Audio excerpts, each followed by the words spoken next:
Donc, pas d'histoire suivie, mais certains personnages récurrents, et ce n'est pas des pédagogues comme vous que je vais expliquer qu'évidemment qu'il y a des trous narratifs qui, bien sûr, ne demandent qu'à être comblés par les élèves. En ce qui concerne les personnages, ils sont extrêmement variés en âge, depuis le futur bébé qui n'est pas encore né jusqu'à la personne âgée, en passant par tous les âges de la vie. Ils sont variés en statut social, depuis le déménageur, le prof de fac, le médecin, l'employé d'administration, etc. Ils sont variés en origine géographique. Vous avez vu que l'un de mes personnages récurrents qui visitait l'appartement est d'origine africaine. Il y a toutes sortes d'origines pour donner un panorama de la France d'aujourd'hui, de la société dans toutes ses composantes. Alors, en ce qui concerne les dialogues, ils constituent une synthèse des points, du thème bien entendu, et des points de vocabulaire et de grammaire qui vont intervenir. Alors, si tout va bien, nous allons entendre d'abord un premier dialogue d'une autre unité qui concerne un sujet assez intéressant qui sont les relations humaines. 25. Unité 8. Dialogue 1. Boniface s'intéresse à Virginie. Tu sais, hier, j'ai passé la journée à travailler à la bibliothèque et j'ai rencontré une fille très sympa. Qui? La grande blonde? Non, une autre. J'ai bavardé un peu avec elle. En fait, j'ai trouvé un prétexte. Alors? Elle est comment? Elle est rousse, pas très grande, mince. Mais non, elle est comment de caractère? Ah, je sais pas. Elle est très sympa. Un peu timide, peut-être. Et elle est jolie? Oui, elle est mignonne. Elle a du charme, tu vois. Tu l'as invitée à prendre un verre? Non, pas encore. C'est le premier dialogue, deuxième son de cloche. Dialogue 2. Et Virginie, elle s'intéresse à Boniface? Tiens, hier j'ai bavardé avec un garçon assez sympa. Où ça? À la bibliothèque. Il est très souvent à la bibliothèque. Ah, donc c'est un garçon que tu as déjà remarqué? Oui. Il m'a demandé un renseignement sur un livre. On a commencé à parler. Finalement, on a parlé pendant presque 2 heures. Alors? Il est comment?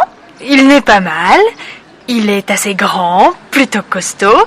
C'est un Africain. Alors il est noir, il a les cheveux noirs, tout bouclés. Et puis, il a un sourire magnifique. Il a un très beau regard aussi. Ouh là là! Vous avez échangé vos numéros de téléphone? Oui. Voilà. Donc, vous voyez un exemple, c'est que vous avez le passé composé des verbes du premier groupe, vous avez du vocabulaire de la communication, vous avez évidemment la description des personnes, vous avez plusieurs choses en même temps dans les dialogues. Ensuite viennent des documents écrits. Alors, ils sont de toutes sortes, mais j'ai beaucoup utilisé le principe du courriel, du mail, parce qu'il me semble, comme le téléphone, que ça devient un tel outil de communication qu'il faut que les élèves soient capables de le maîtriser. Donc, les courriels sont en relation avec, évidemment, la leçon qui vient et le dialogue qui vient de se passer. Donc, on peut montrer le deuxième, voilà, et on pourrait revenir en arrière. Et enfin, je voudrais... Il est assez grand, plutôt costaud. C'est un Africain. Alors il est noir, il a les cheveux noirs, tout bouclés. Et puis, il a un sourire magnifique. Il a un très beau regard aussi. Ouh là là! Vous avez échangé vos numéros de téléphone? Oui. Ne sont pas absolument nécessaires. Ce sont des expressions de la conversation. Mais, je suis prof et je suis aussi étudiante de langue, et nous sommes tous d'accord que nous savons Dialogue à quel point 2. il est extrêmement Et Virginie, elle s'intéresse à Boniface? Des petites expressions bien françaises ou bien anglaises ou allemandes, etc. dans la conversation. Tiens, hier j'ai bavardé avec un garçon assez sympa. Où ça? À la bibliothèque. Il est très souvent à la bibliothèque. Ah, donc c'est un garçon que tu as déjà remarqué? Oui. Il m'a demandé un renseignement sur de la confiance que l'étudiant va avoir de parler en français. Donc c'est pour ça que je les ai appelées les expressions clés. Alors, je vous donne... Passons, encore. Alors, je vous montre des exemples de première double page. Donc, vous avez par exemple ici le thème au bureau et toute une type de situation, aussi bien à l'oral qu'à l'écrit, sur le vocabulaire du bureau, de l'entreprise, etc. Ou encore la fac, évidemment, qui est un élément très important pour les étudiants étrangers. Alors, ensuite, nous passons à la page de vocabulaire et civilisation.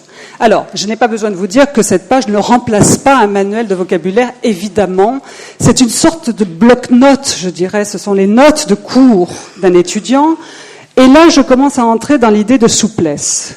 Selon votre choix pédagogique, ou bien vous commencez par le dialogue et ensuite vous extrayez le vocabulaire, et vous allez avoir à peu près ça comme vocabulaire, ou bien au contraire, vous avez fait un cours de vocabulaire sur, par exemple, la description physique, etc. Vous avez fait, comme on dit en bon français, un brainstorming avec les étudiants, et à ce niveau-là, ce que vous allez obtenir, c'est à peu près ce vocabulaire-là, et ensuite vous faites écouter les dialogues pour voir ce vocabulaire mis en scène dans une situation quotidienne.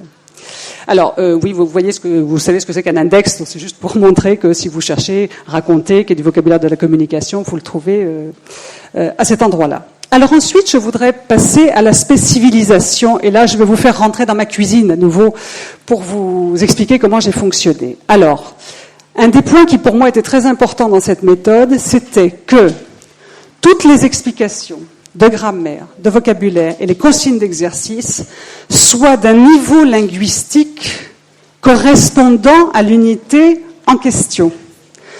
Donc, le problème se posait bien évidemment pour la civilisation, parce que faire des explications de civilisation avec un minimum de structure grammaticale était difficile. Alors, je suis quand même assez tenace, donc première unité, les élèves n'ont pratiquement rien comme bagage linguistique. Je voulais qu'il y ait quand même un tout petit peu de civilisation. Donc le 20, vous voyez que ce ne sont même pas des phrases, c'est juste une manière de faire comprendre quelque chose. En revanche, à la dernière unité, voilà, évidemment, les élèves ont plus de bagage linguistique. Donc là, les phrases sont un petit peu plus développées. Ensuite, nous passons à la page de grammaire. Alors là aussi, évidemment, ça ne remplace pas un manuel de grammaire, la question ne se pose même pas. Mais on peut le voir de différentes manières. Le problème qui se posait pour moi, c'est que selon la langue d'origine de la personne qui utilise le manuel, je n'ai pas besoin de vous dire qu'entre un Italien, à qui vous n'avez pas de tout besoin d'expliquer ce que c'est que le passé composé, et un germanophone, tout simplement, ou un finlandais, il faut trouver un mi-chemin entre tout expliquer ou rien expliquer ou peu expliquer. Alors, dans l'ensemble, j'ai choisi deux choses. D'une part, donner beaucoup d'exemples, non seulement des exemples dans la leçon, mais aussi dans les activités. Vous allez voir que les activités complètent la leçon. Et d'autre part, j'ai limité au strict minimum la terminologie. Je pense que vous avez la même expérience que moi. De très nombreux élèves ne connaissent pas la terminologie grammaticale. Et moi, j'ai dû parfois expliquer ce que c'était